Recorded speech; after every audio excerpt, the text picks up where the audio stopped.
Pronto, estamos aqui oficialmente gravando nossa primeira aula, né? Então, desejar boas-vindas a todos que estão aqui.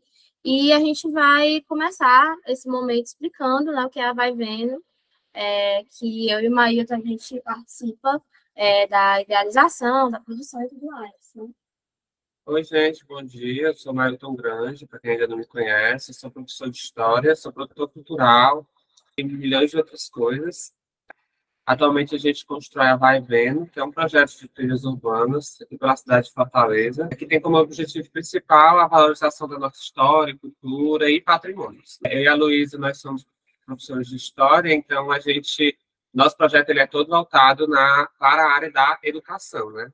Mesmo que a gente trabalhe com diversos públicos, né, que muitas vezes estão visitando, ou querem só conhecer um pouco dos nossos pontos históricos, a gente acaba fazendo esse papel de educador na rua, né, educador em campo. Então, deixar a Luísa se apresentar também. A gente tem o objetivo principal fazer as trilhas, né, para quem não sabe, que basicamente nós temos roteiros em que a gente estabelece assuntos e visita os lugares a partir desses assuntos. É como se fosse uma aula, só que no meio da rua, né? A nossa proposta, como o Maito falou, é trabalhar com o ensino de história, né, com a educação, então agora a gente está ampliando. Nós já tínhamos tido outras experiências, né, com aulas, com oficinas e tudo mais. E aí agora a gente está começando esse curso online. E me apresentando um pouco, né? Meu nome é Luísa Farias, eu sou professora de História também.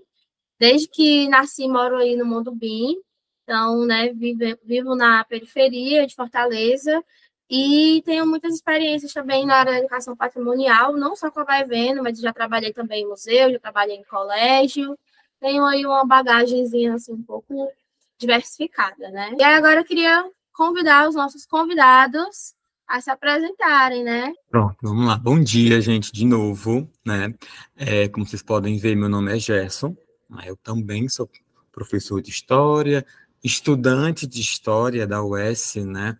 Já na reta final com meus amigos aí, Luísa, Maílton, Gabi, né? E para mim é uma honra, né, ter sido convidado pelos dois para participar do curso, né, desse projeto que eu tenho muito carinho, que é a Vai Vendo, né?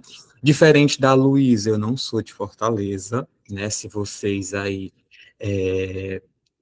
estão atentos, né, na rede social da Vai Vendo, né, lá na minha apresentação, né, vocês devem ter visto que eu sou do interior. Eu sou ali do interior de Beberibe, né? É uma reserva extrativista chamada Prainha do Canto Verde, que basicamente é uma vila de pescadores, né? Atualmente, né, eu moro aqui há 9 anos, né? Mas vou lá de vez em quando, é meu refúgio, né? E eu estou muito feliz de fazer parte, né, como convidado aí nesse curso que a gente vai até abril. Então, estou muito feliz. Boas-vindas a todos e que seja um sábado aí proveitoso para todos.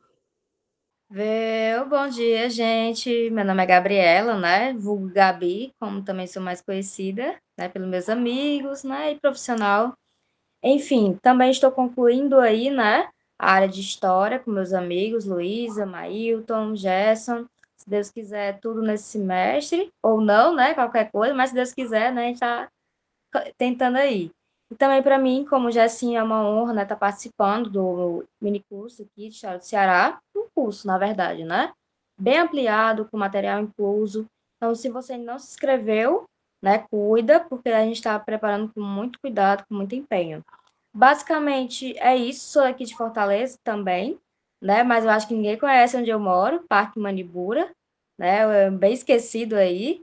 Para quem não sabe, gente, é perto ali mais ou menos da Washington Soares, tá? Perto do Via Sul Shop, mais ou menos. Bem mais ou menos. E é isso. E tu não disse de onde tu é, né? Eu nasci e me criei no Conjunto do Ceará, num bairro bem populoso, né, bem distante do resto da população comum. E depois que eu virei adulto, eu me mudei para Messejana, outro bairro também distante. Eu também estou finalizando o curso junto com os meninos, né? Tenho experiência na área de educação patrimonial, já participei de vários projetos da área de educação patrimonial. Escrevo meu trabalho sobre educação patrimonial, também tenho experiência como professor, tanto do ensino fundamental como do médio, e também como sócio-educador. É isso. Complementou, né?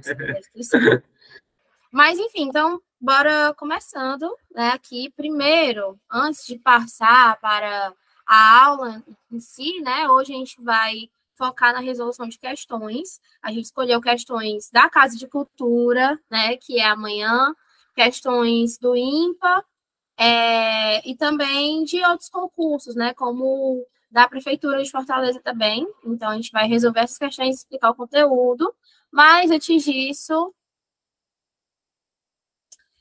falar um pouco mais sobre o curso, né, que a gente vai estar iniciando hoje com essa aula inaugural, e aí, a partir da próxima semana, as aulas em si, né, que nós vamos trabalhar. Então, esse curso vai ser um curso online. Fora hoje, nós vamos ter mais 10 encontros, e cada dia nós vamos ter um assunto que nós vamos estar estudando, né, de 9 a meio-dia, mais ou menos. E aí, essas aulas, além de online, elas vão ser ao vivo, como a gente está fazendo aqui, mas também gravadas. E aí a gente vai disponibilizar no Google Classroom, que todo o material vai ficar disponibilizado lá, né? Tanto as aulas, como possíveis slides, TDs, enfim, os materiais de estudo. E aqui vocês estão vendo o cronograma, né, que eu estou apresentando. Então, a gente vai começar dia 3 agora de fevereiro, até dia 6 de abril, só que vamos ter um sábado que não vamos ter aula, né, porque todo mundo é gente, merece descansar, merece se divertir. Então, dia 10, por conta do carnaval, nós não vamos ter aula, mas na semana seguinte vamos dar continuidade, né? E aí, cada semana, cada aula, não vai ser sempre a mesma pessoa que vai estar dando essa aula, nós vamos alternando, né? Cada semana um professor diferente, e vão ter aulas que vão ser mais de uma pessoa, né? Mais de um professor, assim, um aulão e tal, sobre esse conteúdo. A gente escolheu esses conteúdos porque eles abordam todo o processo, desde a colonização até a ditadura.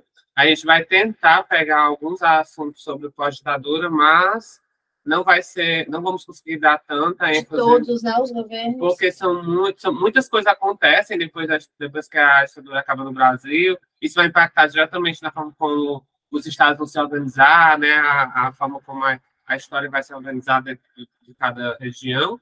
Então, a gente não vai conseguir abordar tanto o pós-ditadura, mas, assim, a gente vai falar ali, né, do processo de redemocratização do Brasil, né, e como é que isso impactou no Ceará.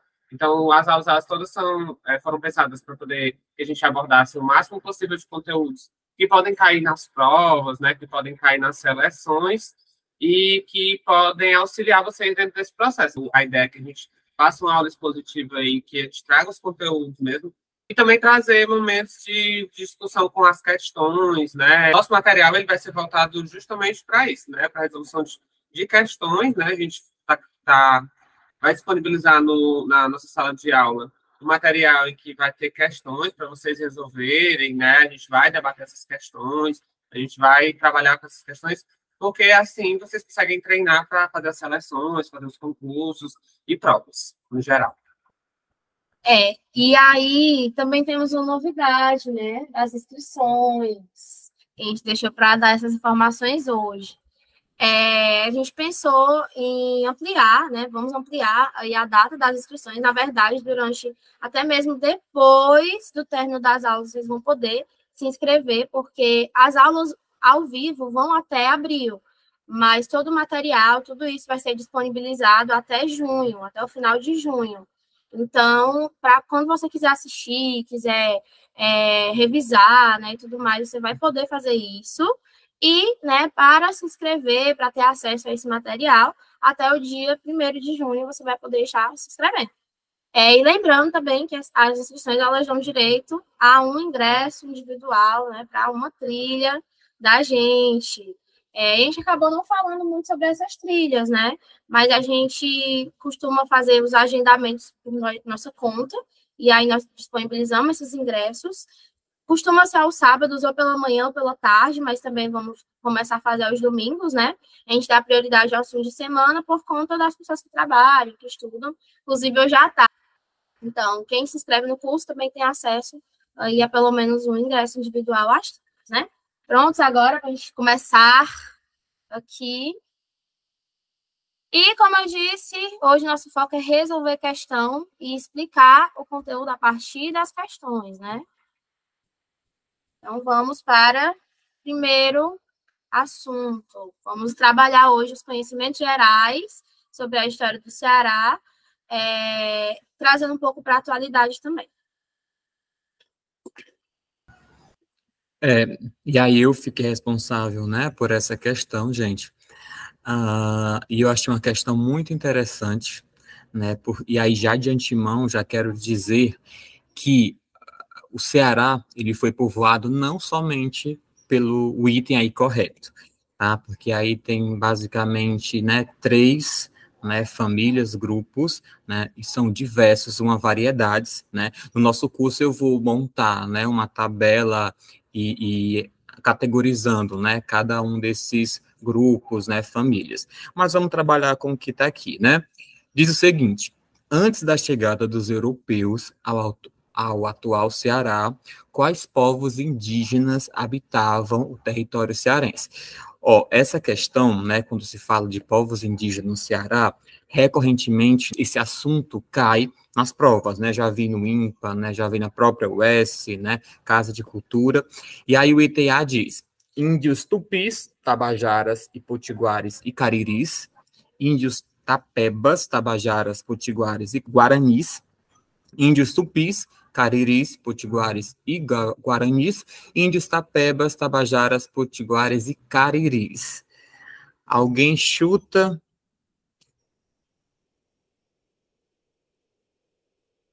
O que é que vocês acham? Vamos já eliminar 2 itens, tá? Os itens que tem os tapebas, né? Ceará, né? Apesar dessa imensa variedade, os tapebas, né, não habitavam aqui o nosso território, né? Então, o B e o D, né, a gente já elimina, né? Então, ficamos entre o A e o C. Uma coisa é certa, né? Os índios tupis habitavam aqui o nosso Ceará, não só os tupis, né? Os macro-Gs, né? Os tremembés, né? Mas foi uma questão trazendo tupis, que é os tabajaras e potiguares, né? Aliás, famílias, né? Mas tem outros também, né? Então, o A e o C, a gente fica entre esses 2 itens. Tupis, ok, né? E aí vem a segunda parte. Os cariris ou os guaranis? Quero ouvir de vocês, né? Coloquem aí no chat o que vocês acham.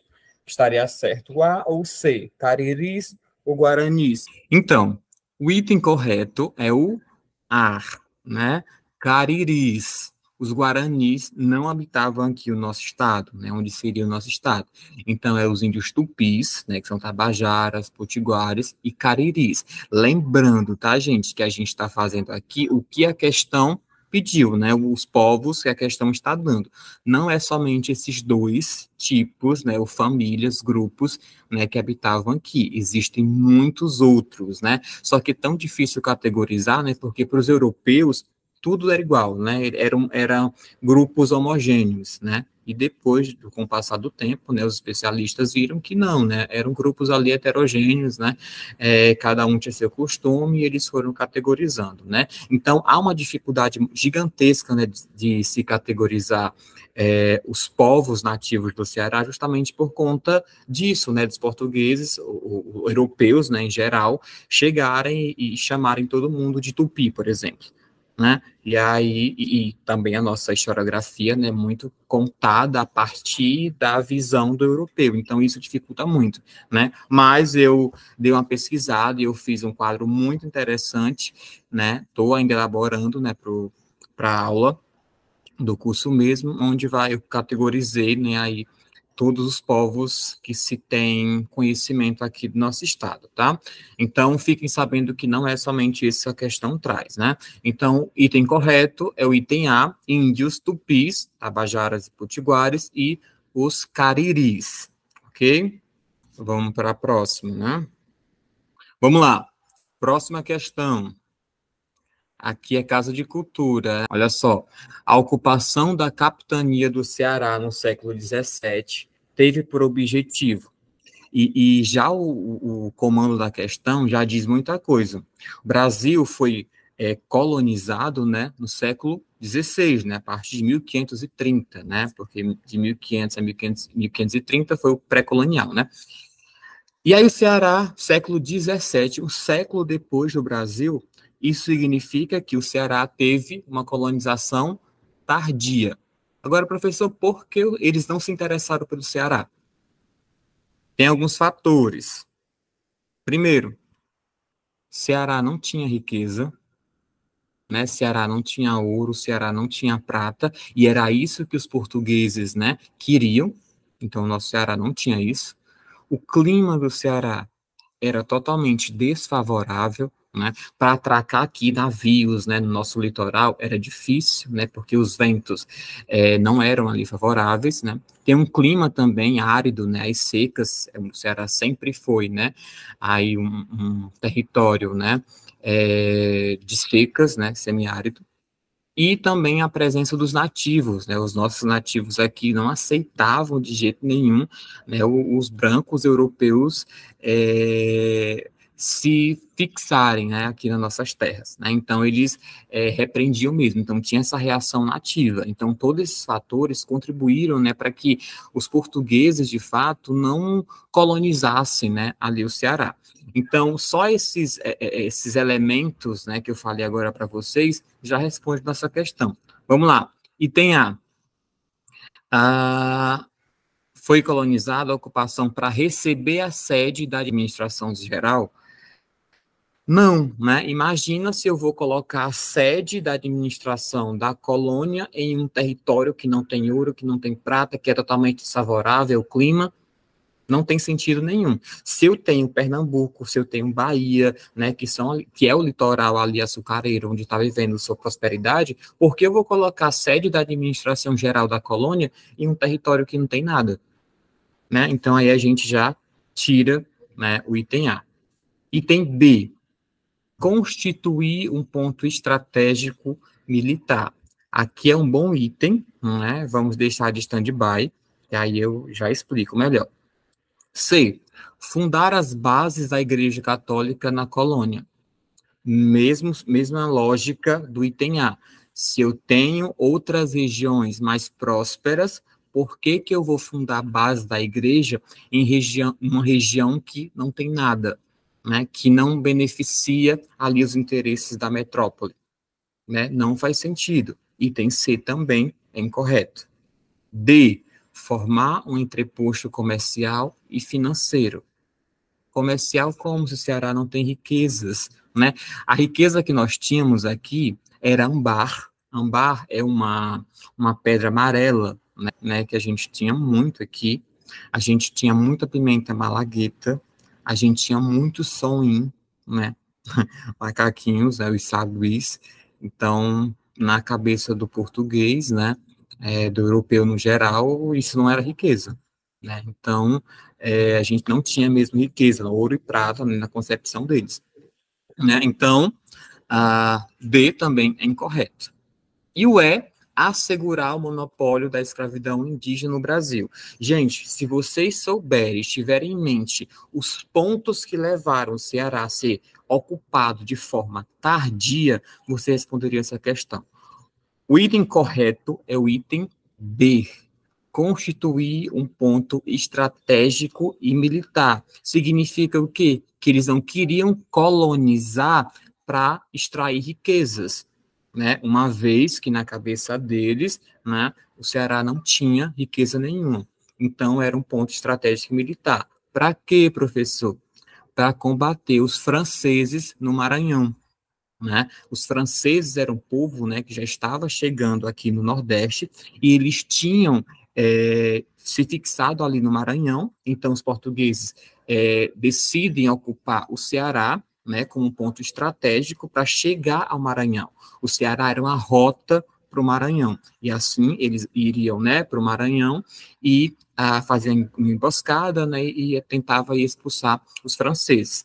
E essa tentativa, né, de ocupação com esse objetivo para constituir um ponto estratégico militar, se deu 3 vezes, né? E todas as 3 tentativas, né, os nossos nativos enfrentaram. Isso a gente trabalha melhor no curso, né? Mas o objetivo da ocupação de forma tardia do Ceará se deu a partir, né, para constituir ali um ponto estratégico militar. Não foi para extrair riquezas, até porque o Ceará não tinha, né, riqueza nenhuma. Depois, sim, depois essa concepção muda, né? O tempo vai passando, as pessoas veem que, né, a riqueza não é somente o ouro e a prata, né? Mas nesse primeiro momento, o Ceará decide ser ocupado justamente, né, para constituir um ponto estratégico militar para chegar no Maranhão, já que era a rota para o Maranhão, né, e expulsar os franceses de lá, certo? Então, item correto, B de rei do gado, né? B de boi. Então, vamos lá, gente. A gente... a gente vai dar continuidade, né? Eu trouxe essa questão da organização administrativa da vila, né? Eu vou começar lendo e a gente vai ver as opções e vai entendendo o que pode e o que não pode ser, né? As vilas criadas no Ceará localizavam-se onde outrora os primeiros desbravadores haviam construído suas fazendas e erguido as primeiras ermidas ou capelas da capitania. Eram pontos eminentemente estratégicos, pois tem aí 5 itens, né? E aí alguns deles podem causar algum tipo de confusão na hora que a gente vai responder a pergunta, né? Eu vou fazer categoricamente A, B, C, D e E para a gente ver o que é que pode e o que é que não pode ser, né? A, né? A resposta A. Diz que estavam livres da presença indígena. O Gerson acabou de falar, né, um pouco sobre essa questão da colonização, da presença indígena, né, e de todo o processo de desbravamento do território cearense. É um assunto que a gente vai abordar mais pontualmente dentro do curso, mas a presença indígena, ela é muito significativa no Ceará, porque os indígenas cearenses eles são conhecidos pela essa atuação muito forte contra a colonização, né, principalmente a colonização portuguesa, né? Então, os portugueses tentaram, por diversas vezes, fazer a colonização, principalmente pela orla, e isso não foi um processo muito fácil, né? Não foi um processo que talvez tenha sido muito eficaz. Então, por o Ceará ser uma região administrativa, ter sido por muito tempo, uma região administrativa de Pernambuco, né? E ter uma história que se liga muito fortemente com Pernambuco, os indígenas cearenses, eles acabavam tomando de conta dessa região mais da orla, enquanto no interior, que tinha uma ligação mais forte com Pernambuco, acabavam tendo um poderio maior dos colonizadores. Mas, no entanto, quer dizer que a presença desses indígenas ela era totalmente inexistente, não existia nenhuma presença indígena, é um ponto que a gente tem que analisar dentro desse processo, né? Não quer dizer que havia uma quantidade de indígenas vivendo, né, na sociedade como indígenas, né, propagando sua cultura ou trabalhando sua cultura dentro da sociedade. Mas quer dizer que não existia esses indígenas? Mas aí a gente vai passar para B, né? Ela diz que essas vilas eram possuíam portos para comercialização. Isso é um ponto muito específico, né? O Ceará ele vai ter um comércio que vai transformar, né, essa pequena região, que era parte de Pernambuco, num grande poder econômico. E o que é que vai ser principal ali as economias? Principalmente, né, no começo, a economia era baseada no charque, né? A carne de charque vai ser exportada. Até hoje, a cultura do charque, ela existe, né? No Ceará, a gente ainda trabalha com a cultura do charque nos interiores. No entanto, no século XIX, a gente vai ver uma crescência da cultura algodoeira, né? Fortaleza, com o seu porto, vai começar a comercializar com a Europa, com os Estados Unidos, com todos os países do mundo, por estar numa região estratégica. Fortaleza, até hoje, ela tem um poderio econômico muito forte por conta da sua posição estratégica frente à Europa, né? Frente ao resto da América, à África, por exemplo. Então, a gente está numa região muito estratégica e isso auxilia no nosso poderio econômico. O algodão, que vai começar a ter uma crescência ali no final do século XIX, principalmente por conta da guerra de secessão que acontece nos Estados Unidos.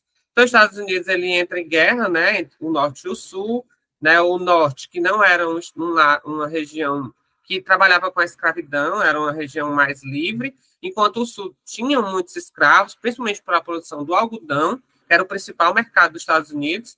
Eles começam a disputar sobre essa questão da escravidão, sobre a libertação dos escravos, e isso gera um impacto econômico muito grande para quem é senhor de escravo, né?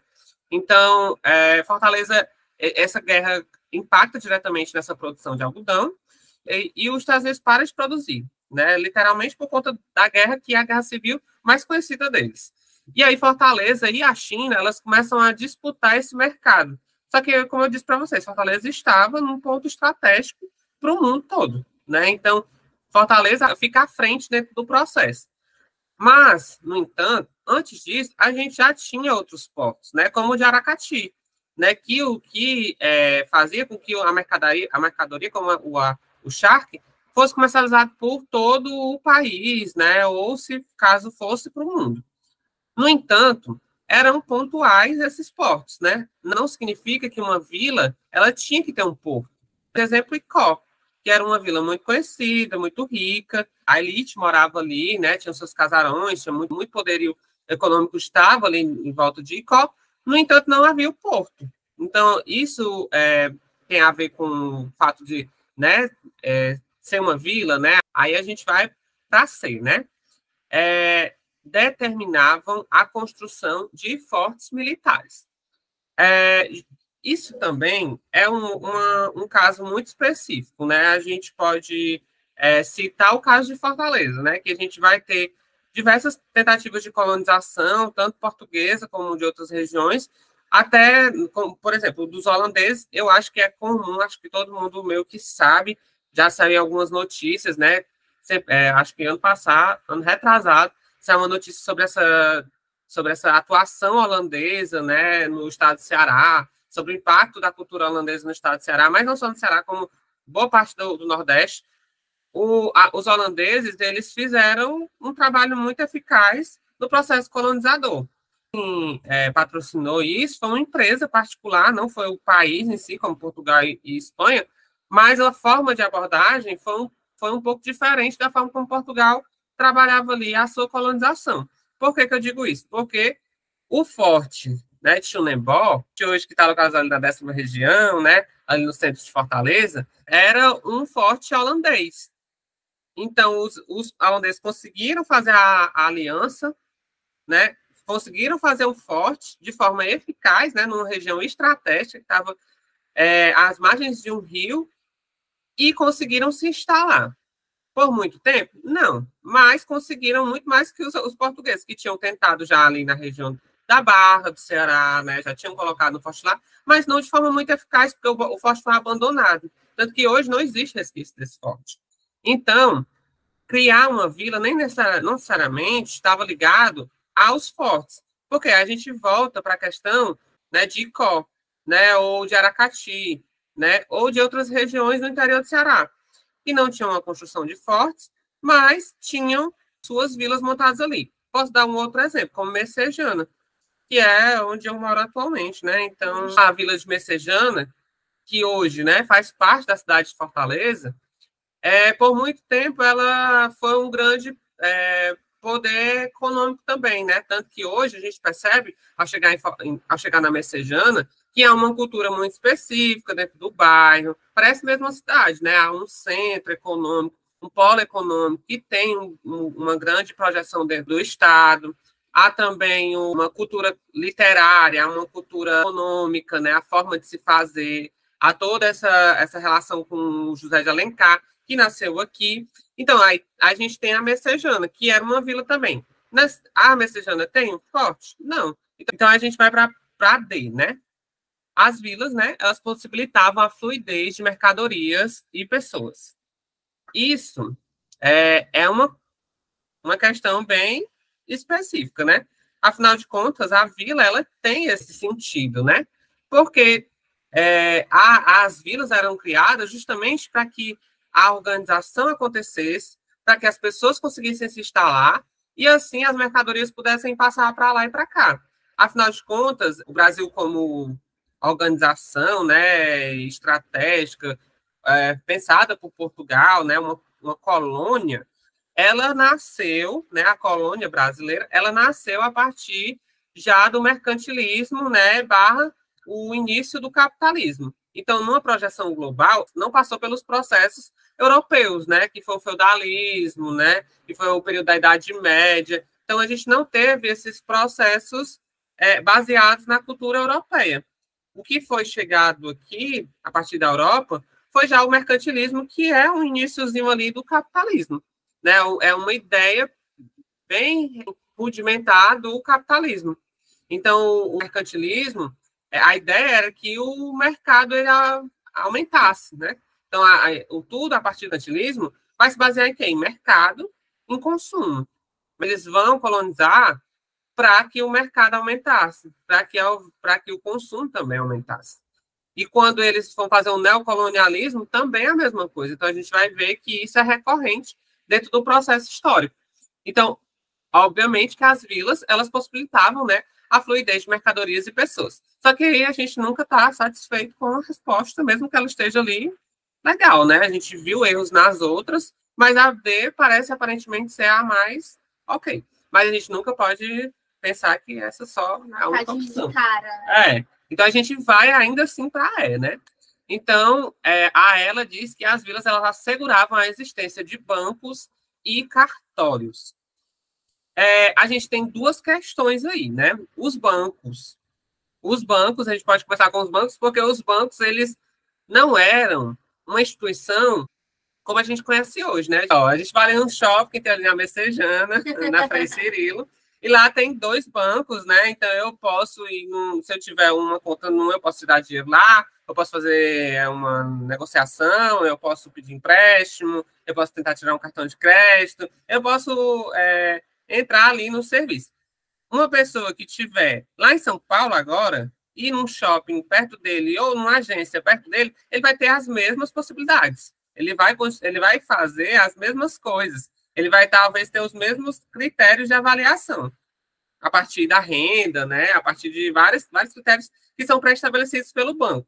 Isso existia nesse período? Não, porque os bancos eles não eram organizados dessa maneira. Então, os bancos eles eram instituições pequenas, né? Que eram pessoas já muito ricas, né? Que passavam a investir em instituições que iam trabalhar com crédito, né? Com empréstimo. E aí, obviamente, vão ficar mais ricas, né? Porque você investe um dinheiro muito grande em empréstimos, né? Em créditos. Então, a pessoa chega lá e pede, você aplica o valor que você quiser em juros. Então, a pessoa pega e você acaba tendo ali essa questão. Então, o banco, né? Nem sempre estava ali presente na vila. Às vezes estava na vila vizinha. Que é o que acontece na outra província. Na outra província.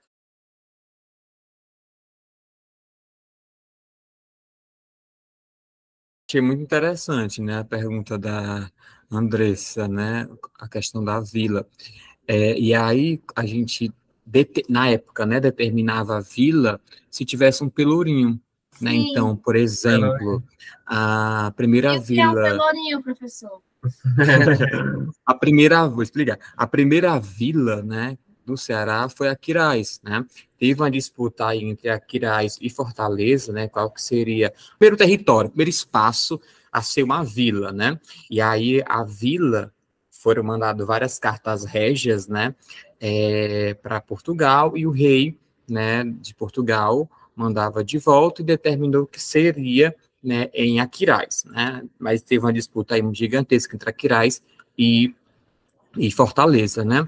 E o que é o pelourinho, né? Pelourinho seria basicamente uma coluna, né, de madeira ou de tijolo, cimento, uma coluna, então determinava, né, que aquele espaço ali era uma vila. Então era montado ali toda uma dinâmica, né, organizacional, eu vou dizer assim, o que hoje a gente tem em cidades, né, como o Mailton falou, né, bancos não, nem sempre em todas as vilas, né, mas seria mesmo uma administração maior, né, naquela vila, seria uma espécie de centro, né, organizacional, né, então Aquiraz é o primeiro, né, depois Fortaleza recorreu, né, mandou cartas para o rei, não, a gente precisa também ser uma vila, e aí o rei determinou que Fortaleza seria também uma vila, né, então foi ali, aí coloca-se esse pelourinho, né, essa coluna de madeira, então, na época, né, tínhamos um pelourinho aqui também, exatamente, né, o pelourinho, né, o pelourinho, a grande questão era onde se ia colocar o pelourinho, né, porque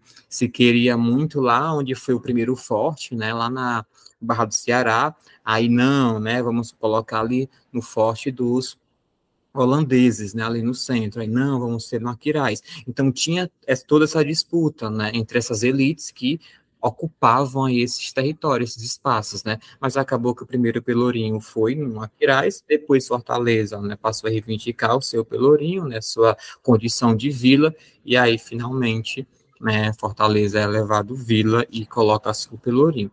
Tem uma outra questão depois, né, que eu vou responder, aí eu trato melhor essa questão de Fortaleza enquanto vila.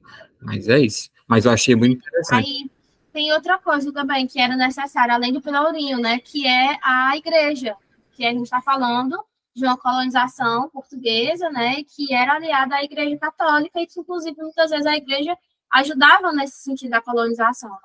Então, além do pelourinho, também era necessário ter uma igreja. E aí, aproveitando o gancho da Luísa, a igreja. Não, nem sempre existia o cartório. Era a igreja que cumpria o papel. Né? Ela que fazia o papel de nascimento, ela que fazia o papel de que a pessoa morreu, ela que fazia o papel de...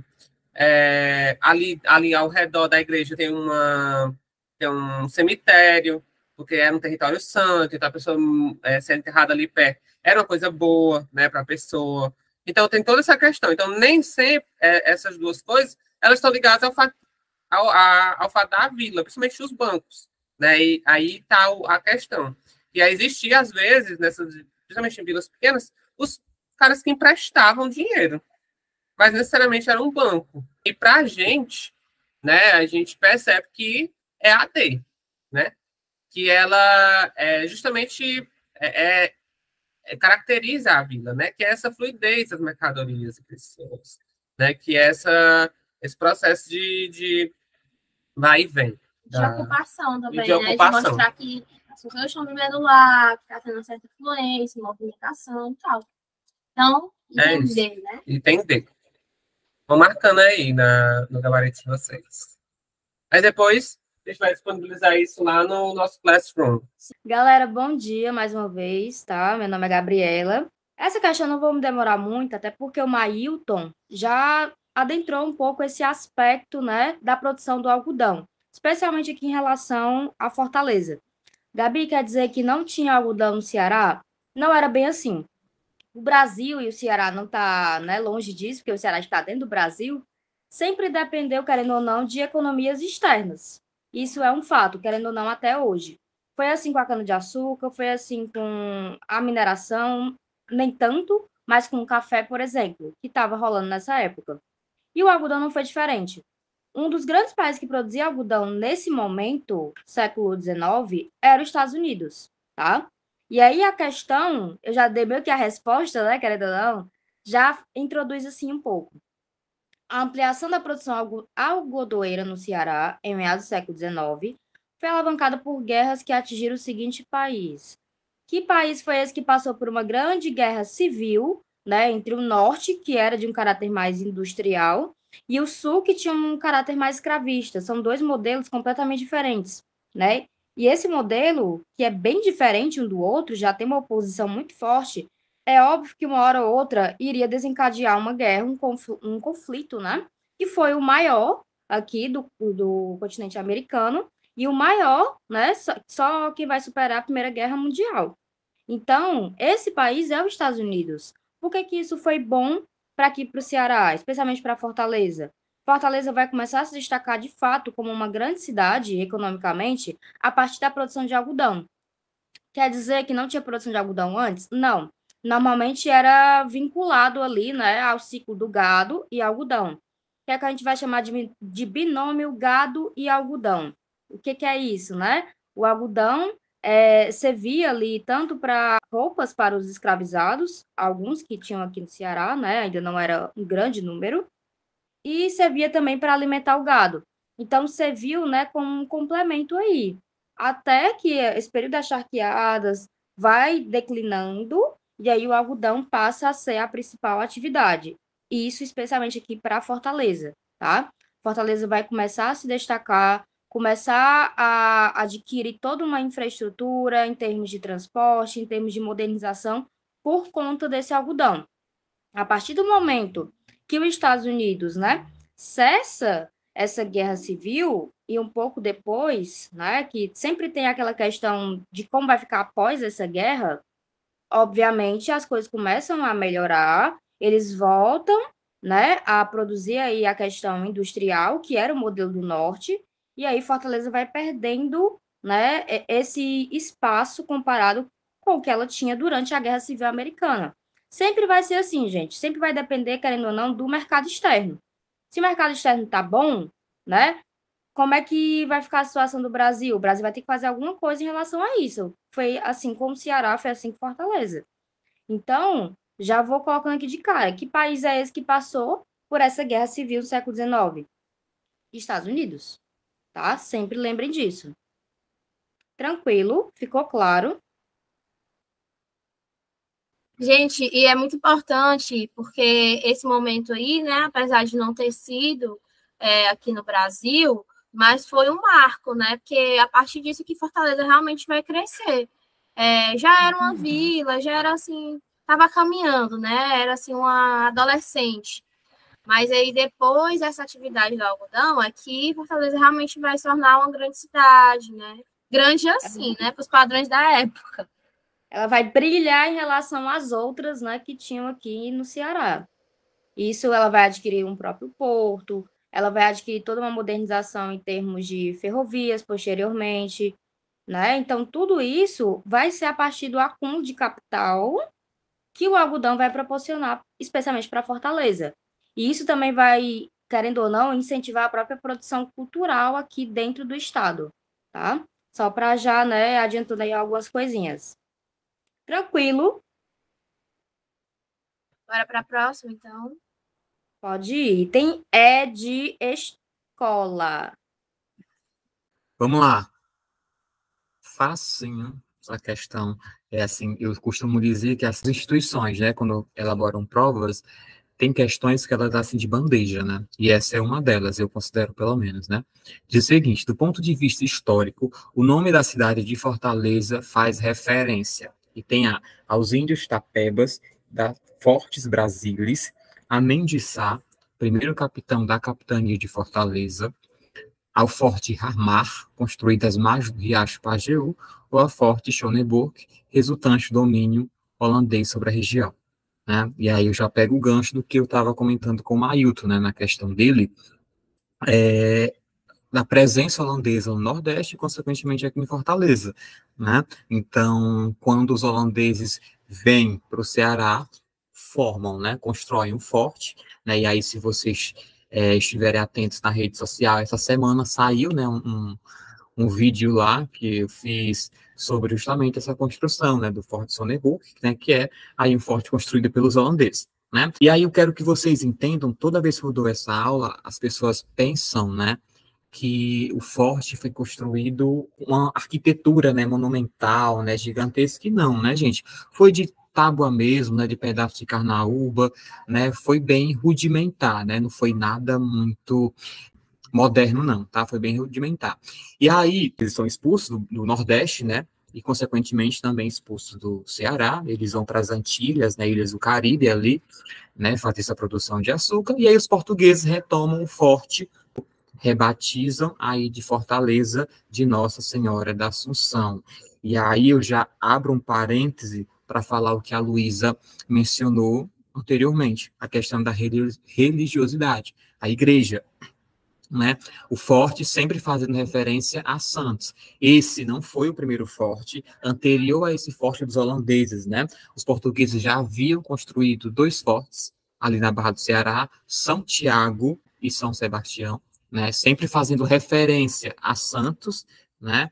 E aí, quando eles rebatizam, os portugueses, né, rebatizam o Forte de Schöneburg para a Fortaleza de Nossa Senhora da Assunção, aí sim tem início ali, né, o ponto fundacional de Fortaleza. Esse forte, né, do Schöneburg foi criado em 1649. Alguém aqui sabe quando é o aniversário de Fortaleza? Que a gente comemora todo ano, inclusive está bem pertinho. Não? Depois vamos lá, o aniversário da nossa cidade. A cidade, pelo menos, que a gente mora, né? Fortaleza, né? Seu aniversário, muito bem, abril, né? Dia 13 de abril. É de 1649, professor, no ano do Forte? Não, é 13 de abril de 1726, né? O que é que marca esse ano 1726? A data, né, de elevação de Fortaleza à vila, né, como a Andressa já comentou aqui, né, a questão que ela tinha dúvida sobre a vila, né, é a data 1726, é quando coloca-se um pelourinho aqui em Fortaleza, né, ali ao redor do forte.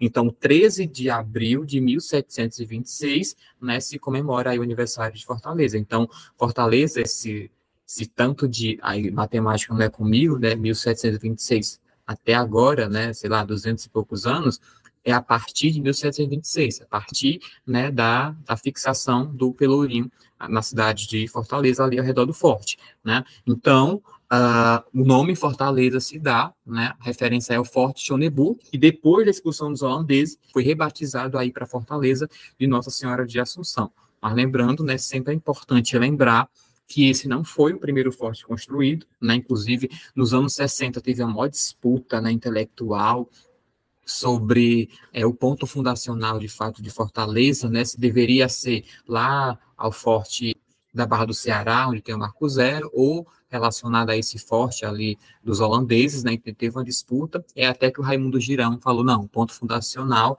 né, é ali mesmo onde foi o Forte Schöneburg, só que, claro, não é algo unânime, né, isso é para ele e para alguns historiadores também. Mas o fato é que Fortaleza, né, seu aniversário se dá no dia 13 de abril de 1726, quando ela é levada à vila.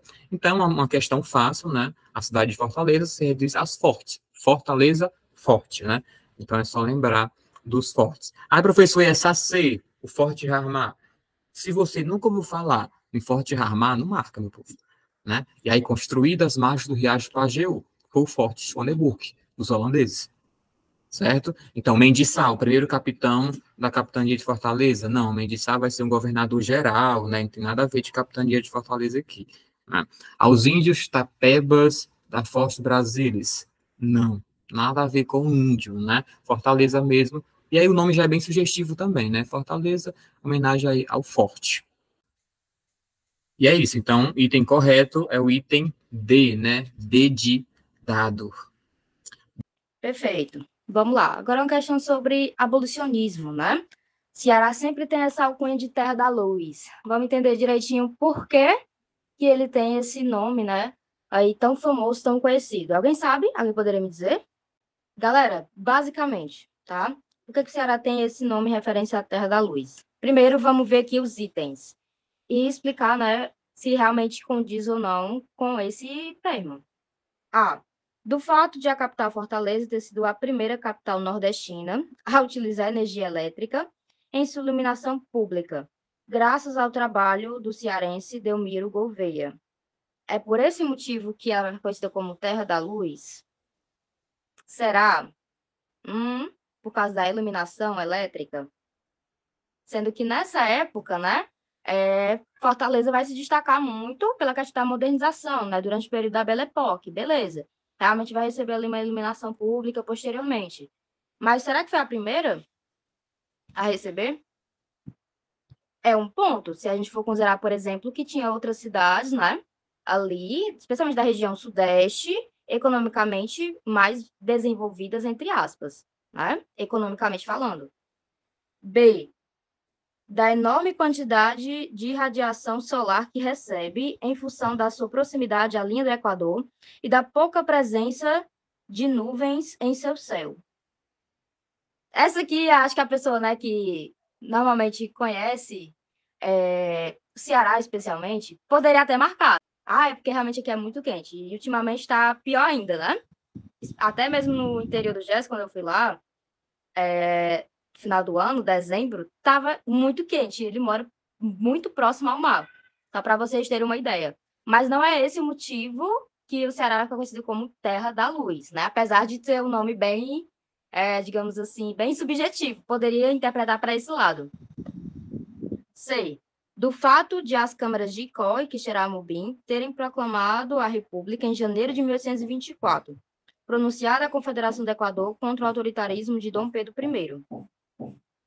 É por esse motivo que é chamado de Terra da Luz, por causa da proclamação da República.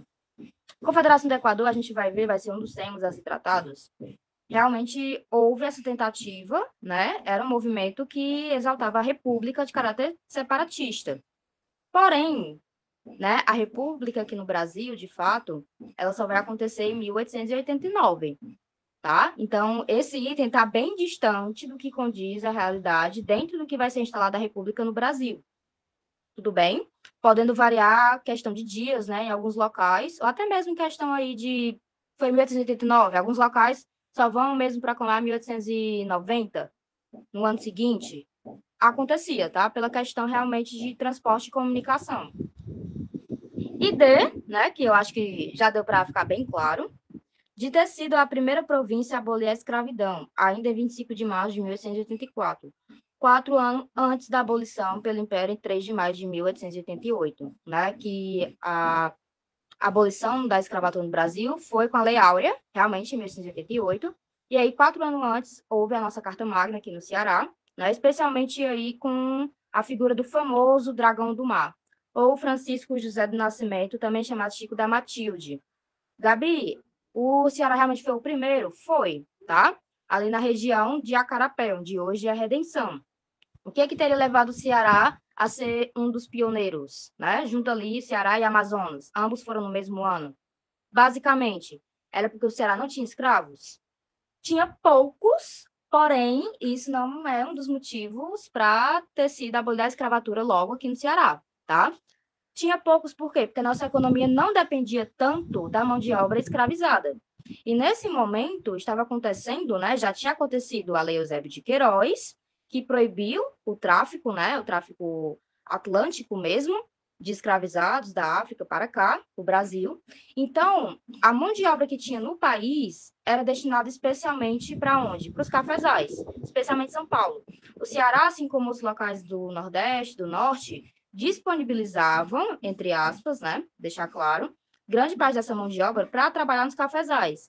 Por quê? Porque a nossa economia não dependia tanto assim dessa mão de obra escravizada. Tudo bem? Isso é um ponto. Segundo, a força do movimento abolicionista, né, que tem aqui não só com os jangadeiros, o Dragão do Mar vai ser uma das figuras que vai liderar a greve dos jangadeiros e falar que aqui no Porto de Fortaleza não se embarcam mais escravizados, no Ceará não se embarcam mais escravizados.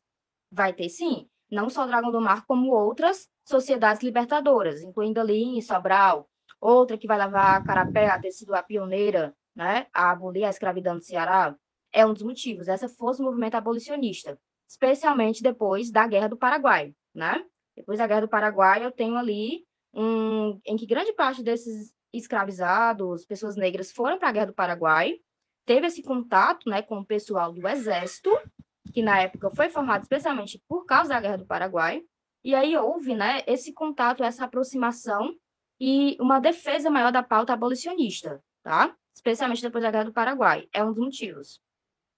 E terceiro, que eu poderia elencar assim, né, de fato, o Ceará ele não tinha tanta mão de obra escravizada, além da força do movimento abolicionista, mas também o próprio contexto. Tudo já estava, querendo ou não, levando que uma hora ou outra seria feita a abolição da escravidão aqui no Brasil. Tanto que aconteceu com a Lei Áurea, né? Foi até um pouco mais antes do que se previa para a época. Mas aí, o Ceará e o Amazonas, especialmente por essa questão econômica, né? acabou fazendo isso antes. A Carapé foi meio que uma mão de obra articulada, porque ali já não tinha tantos escravizados, muitos escravizados já estavam livres, querendo ou não, nessa época. Então, a Carapé, por ser mais próxima ao litoral, foi divulgada realmente como a pioneira, né, que hoje é Redenção. Por quê? Como uma forma de visibilizar para a imprensa que aquela região foi a primeira do Brasil a abolir a escravidão. E assim foi feito algo gradual. De Acarapé foi para outras cidades até chegar no Ceará todo, né? Tanto que em Redenção é 1883. Daqui que chega em Redenção para o Ceará todo com a Carta Magna, demorou um pouquinho, foi algo gradual, tá? Não foi algo assim de primeira, não. Colocou no estado todo e é isso aí. Foi algo gradual, pensando especialmente também, não só no questão do movimento abolicionista, mas pensando nessa questão dos próprios senhores escravizados, né?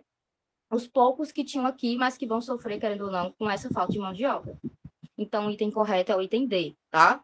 Que é essa alcunha de Terra da Luz, por realmente ter sido o primeiro estado, né, a abolir a escravidão no Ceará. Perfeito, né? Isso que a Gabi colocou. E aí, vamos lá. Além de resolver a questão, eu quero dar umas dicas para vocês. Eu sei que nem todo mundo aqui vai tentar seleções, né? Tem gente que está vindo mais assim para aprender, mas de qualquer forma, em algum momento da vida, pode ser que a gente tenha que fazer alguma prova, né? Que aborde o estado do Ceará.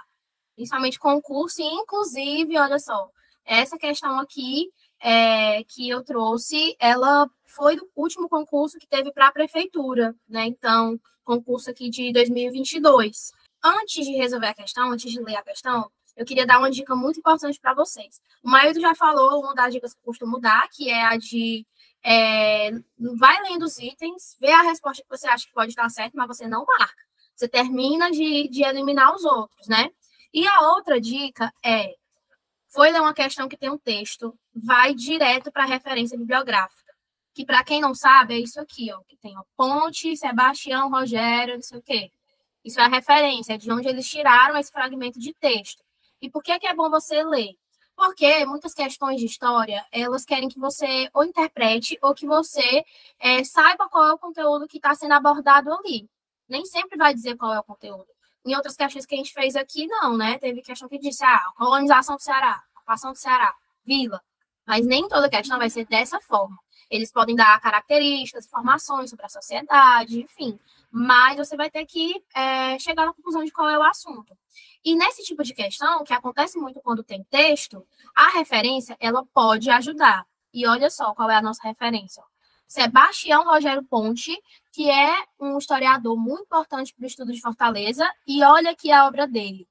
Fortaleza Belle Époque, Reformas Urbanas e Controle Social, 1860 e 1930. Então, aqui a gente já descobriu qual é o assunto da questão. Não só qual é o assunto, mas onde né, qual é o local, no caso aqui o recorte é do local, que é Fortaleza, e o recorte temporal, que é a Fortaleza entre 1860 e 1930. Então, a gente já consegue entender, por exemplo, que está falando da sociedade que pegou ali o Segundo Império, né, do Pedro II, que também passou para a transição da República, a República Velha, oligárquica, né, daquele lance lá do café com leite. Então, a gente já sabe mais ou menos o que a questão vai abordar. Então, quando vocês forem fazer uma questão, tentem sempre ler a referência, tá bom? Não deixem de fazer isso, porque pode salvar vocês. Tudo bem, vamos lá para o enunciado, então. Sob o influxo do crescimento comercial, da concentração de capital na cidade. Olha só, essas duas coisas nós já falamos, né?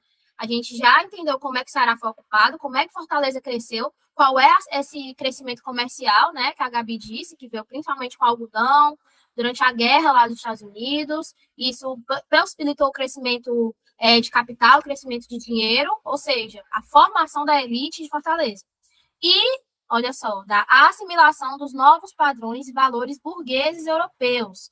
As novas elites se voltaram para a construção de novas e suntuosas edificações que evidenciavam seu poderio econômico e seu alinhamento com o senso estético do mundo moderno. Então, está falando que Fortaleza cresceu.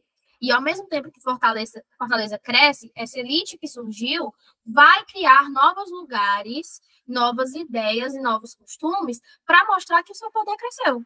E isso vai acontecer quando? Durante o período da Belle Époque, como a gente viu aqui na referência bibliográfica.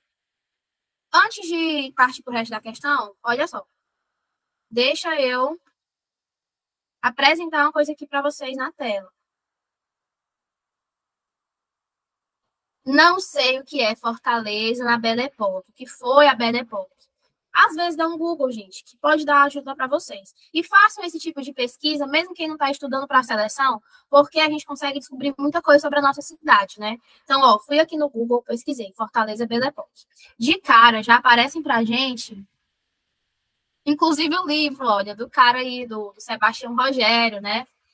Que a questão vai fazer referência. Mas aparecem para a gente também várias imagens, né? Imagens antigas, que provavelmente foram feitas justamente nesse recorte que a questão trouxe, que é 1860 e 1930. Então, o que é que a gente consegue observar? Muitos prédios, né? Muitas pessoas também. Olha só essa primeira imagem. Teatro Zé de Alencar, que foi construído em 1910. Nós temos outros prédios. Temos aqui o Passeio Público, Praça dos Mártires, que fica ali na rua Doutor João Moreira, em frente ao Museu da Indústria. E nesse passeio público, nós temos uma, provavelmente, família, né, com mulheres, crianças, adolescentes, e elas estão vestidas com roupas que hoje em dia a gente não costuma usar. Por quê? Porque são trajes de gala, quentes, inclusive, né?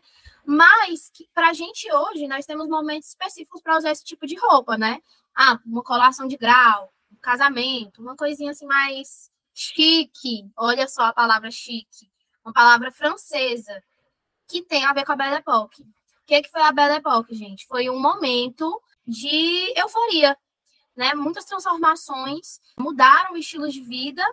E essa Belle Époque, essa bela época, é justamente esse momento em que elas estavam usufruindo desses novos hábitos, dessa nova cultura. E o que é que tem a ver com Fortaleza? Olha aí, gente, olha essas roupas. O cearense vai usar a roupa dessa só porque quer, só para sair, para ir bater perna, para ir conversar com alguém na praça? Não, exatamente, né? Pode ser que sim. Mas, nesse caso, isso era por conta da influência dessa cultura europeia, dessa cultura francesa. Então, a Belle Époque é só você assimilar, que é uma expressão francesa, e lembrar que foi um momento em que outros lugares, né, fora da Europa, tentavam seguir um padrão de vida próximo com o que eles tinham na França. E isso vai acontecer aqui em Fortaleza. No mesmo momento em que a cidade está crescendo, que a elite está crescendo, né? Enfim, desses pontos que a gente já trabalhou um pouco aqui, certo? Então, já deu para ter um pouco de noção aqui, né? Depois, vocês podem pesquisar mais a fundo, é muito interessante. Podem vir para uma trilha também, né? Conhecer pessoalmente. Tem um post da Gabi também, sobre passeio público. Pronto. Assim como o Gerson tem uma publicação lá no nosso perfil falando sobre o Forte, a Gabi também produziu uma publicação justamente sobre o passeio público. Então, dê uma conferida lá no nosso Instagram, tá? Ok, vamos voltar aqui para a questão. Então, lemos o enunciado, lemos a referência. Na citação acima, Sebastião Ponte mostra-nos como a cidade de Fortaleza constituiu-se enquanto uma capital, moldando-se de acordo com a arquitetura europeia, demonstrando poder e riqueza. Podemos considerar desse processo que, primeiro, o centro da cidade foi palco dessa mudança, onde tudo se concentrava como moradias e comércio, facilitando a comunicação e a ostentação de riqueza. Morar no centro era sinônimo de status social. Esse item está certo, inclusive todas as imagens que a gente viu aqui, né, se passavam no centro. Que justamente a cidade vai crescer lá, que era onde estava o forte dos holandeses, né, que depois os portugueses reconstroem e a vila vai sendo desenvolvida. Então, o centro era a cidade. E aí, com o passar do tempo, vai crescendo, mas, assim, década de 50, década de 60, vai se ampliando, vai também pegando as antigas cidades, como a Messejana, como a Parangaba, né? Outros bairros vão sendo criados, mas nesse momento inicial, Fortaleza era o centro da cidade. E quem que vivia em Fortaleza? Quem que vinha para cá? Inicialmente, a elite. A elite que antes até tinha uma graninha, ganhava um dinheirinho lá no interior, né, no sertão, com a carne do charque, mas que agora estava vendo nesse comércio uma chance de virar elite de verdade, porque muitos também eram uma certa classe média, né? Enfim, então, certo. 2, A cidade expandiu-se mais e os comerciantes migraram para os arredores, formando os bairros residenciais, deixando a população pobre morar no centro e usufruir do comércio local. Esse item realmente aconteceu? Sim, o item está falando a verdade, mas não nesse recorte. Belle Époque está falando do centro, está falando de elite. Não se inclui essa ampliação. Depois, de fato, isso vai acontecer. Vão ter os bairros nobres, né, os bairros chiques, como, por exemplo, a Jacarecanga, que fica ali próximo ao centro, né, perto ali do Centro Fashion. Bairros também periféricos, como Moura Brasil, como Pirambu. Mas aqui na Belle Époque, o foco é centro e elite. Então, a gente descarta o item 2. E aí, pessoal, olha só.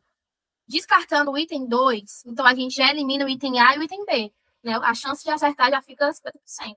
Vamos ficar entre o C e o D. Terceiro ponto. As praças eram pontos de encontro e de convergência de luxo e de riqueza da elite. Sim.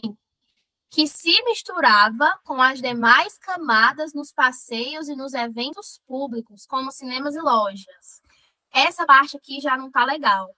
A elite não queria de nenhuma forma se misturar com as pessoas pobres, porque eles estavam vivendo uma euforia, eles estavam vivendo um padrão de vida próprio para quem tinha dinheiro, né? Então, assim, de limpeza, de organização. Então, acontecia de ter pessoas da elite e pessoas pobres no mesmo lugar? Sim, mas não era uma mistura de, vamos ser amigos. Não, pelo contrário. Então, a gente vai tirar também o item 3, né?